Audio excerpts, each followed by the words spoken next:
আসসালামু আলাইকুম সুপ্রিয় দেশবাসী।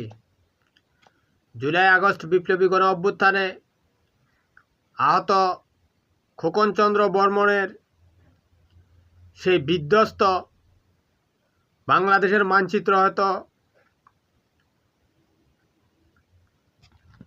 আপনারা দেখেছেন। এটা হচ্ছে শেখ হাসিনার রেখে যাওয়া পৈশাচিকতা। খোকনচন্দ্র বর্মণের দুটি চোখ নেই, চোখ দুটির কোটর পুরা খালি, মুখটাও নেই। আপনারা যদি চান ৭১ টিভির সাইটে গিয়ে দেখতে পারেন।